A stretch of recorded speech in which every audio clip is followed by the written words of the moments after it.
So guys, Tinubu will be in Benue State tomorrow. The people of Benue are already, warming up for their protest. The very dark man is on ground and they want to register their dissatisfaction, about the way the Tinubu's government is handling insecurity in their states. I mean, tomorrow is going to be tough. Although the governor has asked the people of Benue State to come out en masse to give Tinubu a rousing welcome. But guess what? The people are gearing up for their protest because they know that's the only constitutional backed way to register your grievances, and that is actually what they are doing. We are going to be seeing how all this is going to play out. I tell you, what even pained Nigerians the most is that Tinubu was talking about building INEC headquarters today while Benue is having all this problem. And also, the Fulani headsmen, after attacking Benue community, they also went to Enugu and bite some people. And also, today on Twitter, people were sharing videos of Fulanis in Rivers State destroying farmland. This is a new video. Honestly, these people have gone on a rampage. And the worst part is that it's difficult to see the APC government criticize the Fulani headsmen. It's difficult to see the APC government go against anything that will hurt the Fulani headsmen just because of election, just because they want to gain votes. They allow Nigerians to be bite so that they will get northern votes. So guys, let me know what you think about this in the comment section below. Now take a look at this video.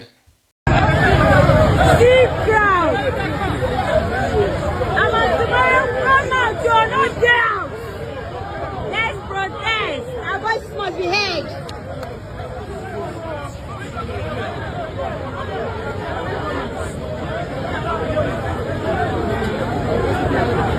When I see crowd, they fall out. Okay, motor,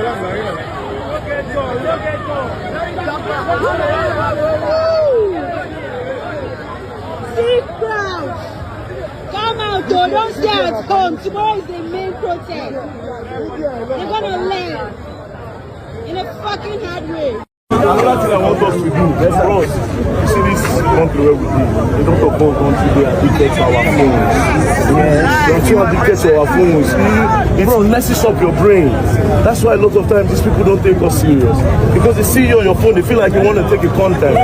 Do you understand? But when they see you, they know you are focused. They understand that these people are ready. Do you understand? So please, first things first, you tuck your phones in your pocket. Tuck your phones in your pocket. And then we work with civility. No mobbing, no shouting. What? What? Don't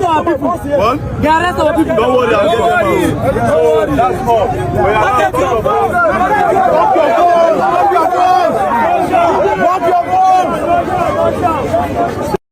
More than 200 people were killed. When I woke up this morning and I got the story of what happened, the first 7 calls I put across were all killed. The first 7 guys I called. You tried to call, we're all dead. Exactly. They were all dead. So in my village today, if you speak to someone, just be very rest assured that in the next 1 week or 2 weeks, you hear the sad news about that person you've just spoken to. And do you know, before now, just last month, about 20 people were killed in that same village. They are the Fulani, and it's not ethnic profiling. They are the Fulani. It's not ethnic profiling. When people want to be politically correct, they will say, no, that is an ethnic. It's not. And that is why you see the Sultan of Sokoto will not react to this. He reacted when just about 11 people were butchered were killed in Edo State, the so-called hunters. They reacted. They put up Northern Elders Forum. They made several press conferences. Many governors stood up. The governor of Edo had to travel to some of these states to go and say sorry. Just 11 hunters. That is alleged hunters. If really they were hunters who were killed. Now 200, nobody in the north is speaking. Because that is the collective agenda. Jihad and the complete takeover of the land of our people. And let me tell you, so I'm saying it authoritatively. I'm an authority in this area. I was born and raised in Jos. I speak Hausa as my first language. I speak Hausa better than I speak Tiv. And let me tell you, this thing they call intelligence. We are the sources of this intelligence. The government sometimes use the narrative of intelligence to confuse you. As if what they know is different. They know exactly what we know, or we even know better. Because we are the sources of this intelligence. Many of my friends from the adjoining villages in Nasarawa State, who are of different ethnic group other than the Fulanis, anytime the Fulanis are mobilizing, like this attack, they told us day before yesterday. We communicated to the security force. Nothing has been done. They communicated to us. No, just hold on, because this is too much to rush. I'm sorry. Are you saying that you got an intelligence report as a civilian? Your Yes. community had an intelligence report about this particular attack that killed over 200 people, and you. My sister, do you know the funny thing? It is no longer secret. It's just like the secret cultism in Nigeria. They gathered their AK-47 in a community called Giza in Nasarawa State, in the boundary between Nasarawa and Benue, in Giza and Kadorko. All our friends from there, and they come out in the open with their this, and they hold a meeting openly. You know, they are going to strike in Hirota, and then some people begin to bid them farewell. Allah Kulafia. May God take you safely. May God take you safely. Yes, they came in more than 100 bites. Listen, but that is how your country has degenerated. That these things are done in broad daylight. It has degenerated. And let me tell you, let me also shock you. About 7 soldiers, I'm saying it as it is, about 7 soldiers joined them from the Giza, the community, adjoining my own village. And they arrested one who uttered all this, made this confession. He said some of the soldiers from Giza trained them of Fulani ethnic stock, and they joined them. They commandeered the whole thing. So what they did yesterday was extremely tactical and strategic with military precision. Right now, there are a lot of tea villages in my council wards that will be taken over by Fulani. They take over not just for grazing, but for proper settlement. You go to these villages today, you find even their kids crawling, small kids who are yet to start walking. They brought them, you know, their families, occupying thief homes, thief houses, which are still standing, occupying those houses. And they have their kids there, not just their cattle. So it's not all about open grazing prohibition. It's about total takeover of the land. Please, people should leave the governor alone. He is powerless. He can't do anything. Tinubu should do his responsibility and stop shipping it to other people. When we came and Fubara, we are quarreling in river. Did anybody tell Tinubu to impose state of emergency? Why didn't Tinubu say, Fubara, okay, go and look into that matter, settle it. Even when the man was trying to settle the matter, Tinubu wouldn't have it. Now look at what's going on in Benue. And he's now calling on the governor. Look at hypocrisy here. Moses, look at, with all this performance of Tinubu, I can no longer believe that the federal government hand is not what's going on in Benue State. And in fact, in all over the country. I am telling you, nobody can exonerate the federal government from Buhari to Tinubu. It's like there is something they entered into. And that it will not be far from bloodbath. How can the federal government just be looking? Don't tell all this from other countries, not even Nigerians. Because they have confirmed that these people are not Nigerians. So, what is your own government doing, for God's sake? Those who didn't know what happened in 1967, right. Look at it happen. Look at it now. Look at it, stand out in the face. Barrister, I like the fact that you mentioned Buhari in this thing. So practically, it's more like what started from the Buhari era is continuing. I'm telling you, yes. So there is no break. But let's go back to the purported statement put out by the president himself, because it's coming from an official bat, and it says, I have been briefed on the senseless bloodletting in Benue State. And it goes on to say, enough is enough. Enough is enough means this is not the first time that the president is getting to hear about it. You have said it several. And he also said, I have directed the security agencies to act decisively, arrest the perpetrators of this evil act on all sides of the conflict. Good. So the president clearly understands that there is an ongoing conflict based on the statement put out here, except of the statement. Barrister, does it look like the president is hamstrung and that he's buck passing? He's trying to scapegoat the governor. No. Does it look like, because if we understand that this thing started from the Buhari regime, and well, he said that he was going to continue from where Buhari stopped. Exactly. So does it look like his hands are tied? Because we see this thing happen from a particular group of people, and we all know what is going on now. They gang up against the president. Is he trying to play ball? Are we back to the Jonathan era and all of this? Barrister, can you help us untie some of these contradictions? Yes, what I can read for what is going on is that there is a secrecy around this thing. This woman bloodbath, there is a secrecy around it. I don't know whether it is an oath or whatever that a government will allow his people to be slaughtered like this on several occasions, only for them to make statements Can you compare what is going on in Benue and what happened in River that he imposed the state of emergency? No, Barrister. Those people that supported those state of emergency, where are they now? Where are they? No, Barrister, I would like to get your opinion on this one. You know, we're talking about reconciliation on this state. What is even there to reconcile? You know, Nigeria as a nation, we have not have any reason to say that cattle rallying now is a major source of revenue generation in this country. We haven't heard anything about that, and we don't know whether is cattle rallying now a national, a national business that now generates revenue for us, that we have to find a way to give lands to cattle rallying. Remember, what are we reconciling? Please remember that Tinubu said he will settle this matter, and he created a cattle ranch or whatever. Even created a ministry headed by Jega. Is that not true? Please, my people, what happened to that ministry that Tinubu created? I told you here when he said that, I said this thing will not resolve this matter, because that is not the core of the matter. There is something these people are looking for. It's not your ranch. I said it here. Because people say you don't only believe in Tinubu, you don't believe in AP, I know these people, what they are playing pranks with us. There is no sincerity in whatever they are doing. What happened to that thing that Tinubu created to settle this matter? He's not even talking about it again.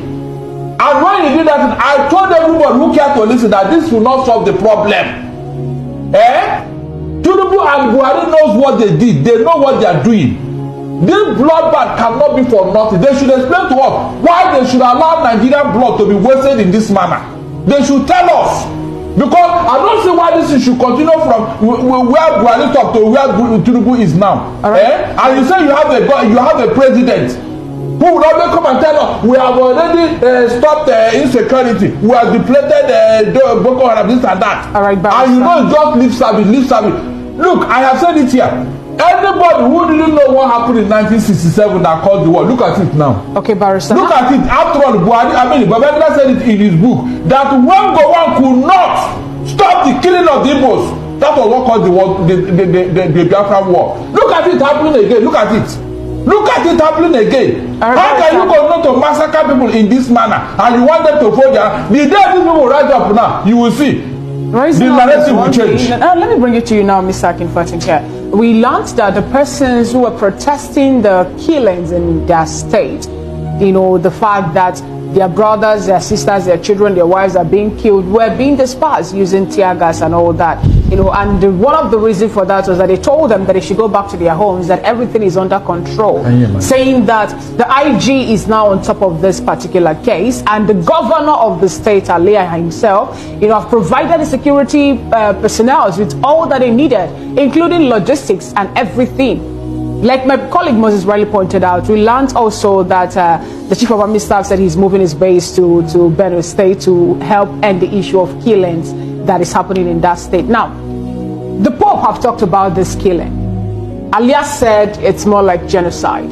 Some persons also have come up to say that this is more like ethnic cleansing. Some people are trying to take over the land belonging to Nigerians, and no one is doing anything or doing more enough to make sure it's being curbed. Nigeria is moving already to that particular position where everybody is scared of becoming a country of particular concern, CPC. If this actually happened, Mr. Akin, where are we going to find ourselves? Remember that we're still seeking for foreign direct investments and all that, especially in this present administration. It's also more of our mantra. Where then lies Nigeria in the international space? I think it's a woeful outlook. No doubt about that, and like I said, complete failure of government.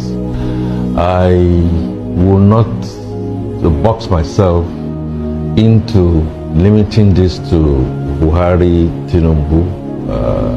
I think it's gone beyond Buhari, Tinubu.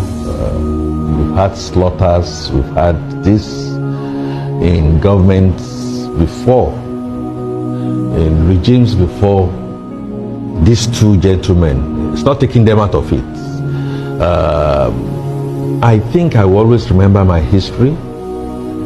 When I keep on saying that part of our problems is that we are different in all respects, and that we've not been able to resolve the leadership question. I remember Gumi, the father of the Gumi that we all know at this particular time, had vowed at one point in time, through their quote-unquote jihadists, that they were going to take the Quran from the Sahel in the north of Nigeria to dip it in the Atlantic Ocean. I am convinced that government, the people,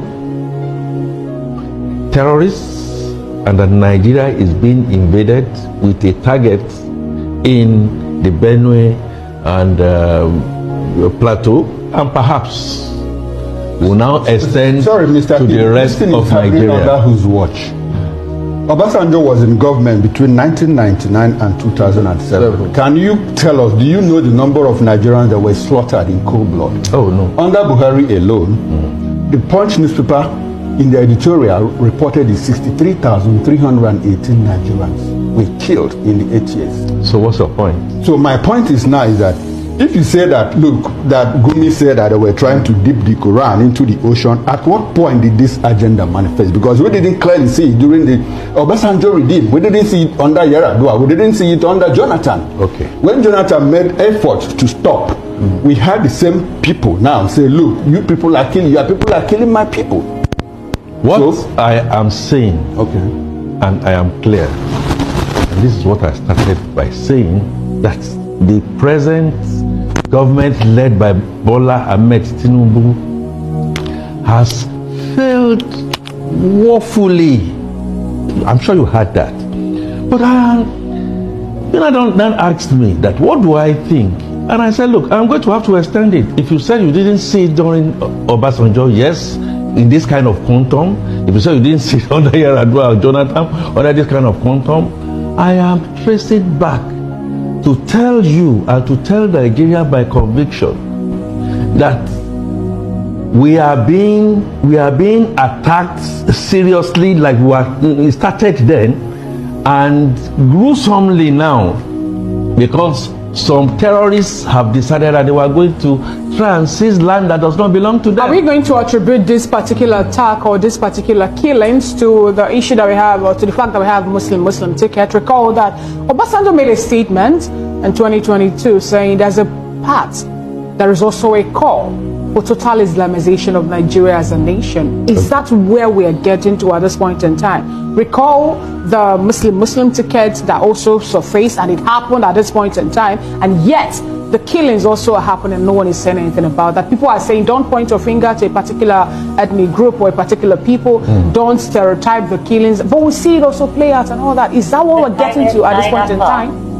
What is happening is that you are shifting to even agree with some of the things I am saying in terms of my disagreement that it is the Muslim ticket thing. No, it cannot be, because Muslims has also been slaughtered.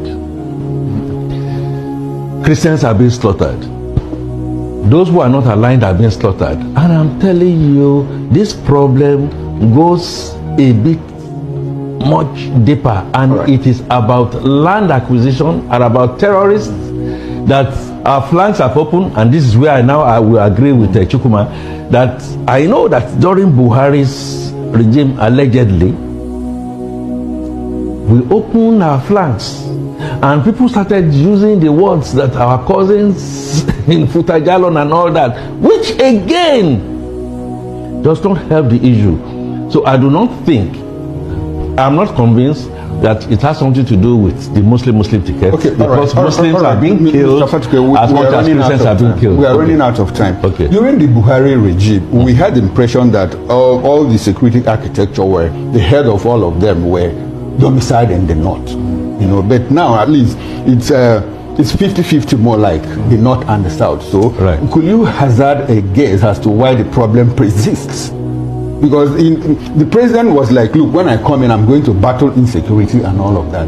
And we have the National Security Advisor from the north, we have the Minister of Defense from the north, Minister of State for Defense from the north. But we have the Chief of Army Staff, who is from the west. We have the Chief of Navy Staff from the east, and all of that. So more like 50-50. So why is it that these problems persist? Does it look like there is a pact, like Barrister Darlington said. Is there a pact or what? Why is the president hamstrung? Does it look like there is something he cannot untie in this insecurity? And I will just extend it further. Make all the security chiefs Christians. Make all of them Christians. This will not stop. Why? Wait. Make all the security chiefs Muslims. This will not stop. Why? Because we have a deep-rooted agenda that goes beyond you asking military to come into it. And okay. He was talking about Aliyah being helpless. It goes beyond all that. The agenda to come and capture lands that do not belong to you, whether you set up livestock ministry or not, is constant. Finally, during Jonathan's time, to buttress what I'm trying to say, and hopefully we'll be able to rest you, during Jonathan's time, we had a military sir that was doing all the things that needed to be done, was going and then was decimating, was asked to stop by a southern president because of this deep-seated thing. We had issues that, who are we? Let's do a population census. We had somebody from a particular part of the south, Odumegu. He was making a lot of inroads. Certain people from other areas said, look, hey, Jonathan, you got to remove this guy. So I am saying the problems we have in Nigeria, we are different tribes, we are different tongues. The military has been decimated, take it or leave it. Carrot and kinetic is failed. We must get to the roots of looking at it, and I've just told you that. Look, right now, the chief samurai on the desk now is President Bola Ahmed Tinubu. We must restructure Nigeria. We must face the fact that Nigeria is not working. Right. Conglomerate, we are not working, and it does not matter who comes in to lead the country. That sounds a lot like your concluding thoughts. Yes. Okay. So guys, let's quickly take a look at the reactions from Nigerians as Tinubu flags off the construction of INEC Annex Office. So this headline says, a great honor, Tinubu flags off construction of INEC Annex Office. And let's see what Nigerians and how Nigerians are reacting to this news. Honestly, Tinubu's government is so insensitive. Benue people are bleeding. Tinubu is commissioning flagging of construction of INEC headquarters. This was, of course, Yakubu was there, the chief conductor of the rigging train. My God, standing proudly beside the rigger-in-chief himself. What great honor. It's a great insult to every Nigerian who stood in line, voted with hope, and got slapped with fraud instead of being in prison. Oh my God. Instead of being in prison, answering for a sham election, they are out there smiling and laying foundation, not for democracy, but for their deceit, for more deceit. INEC building new offices while bearing public trust. Tinubu cutting ribbon while the country bleeds. The people aren't building democracy. They are building monument to corruption. Hey, this is powerful. Hey, this is powerful, honestly. The judiciary has been conquered. INEC is falling in. We are done. Nigeria are asked for electoral reform. Offices do not make institution. Okay, let me read it again. Since Nigerians are asking for electoral reform, offices do not make institutions. Values, legal framework and practices too. The official residence of the British Prime Minister call it the seat of government of the 6th largest economy in the world. Is made up of 3 houses. A short there. I don't even know what to say about the Tinubu's government, honestly. So when Tinubu was telling the people that he has tight schedule, this is one of it, to go flag off construction of INEC headquarters when Benue State is bleeding. So guys, you see the kind of leaders you have. See the kind of leaders you have. This one say, what we need is electoral reform, nothing else. This one say, if you like, take INEC serious. And the other one say, Peter Obi is coming. And another one say, the president is the guest of honor. He should have been in the middle. This one say, top priority, I guess. Hey, in short, the Tinubu's government is really a disgrace to the Nigerian people. Anyway, guys, let me know your thoughts in the comment section below. Thank you.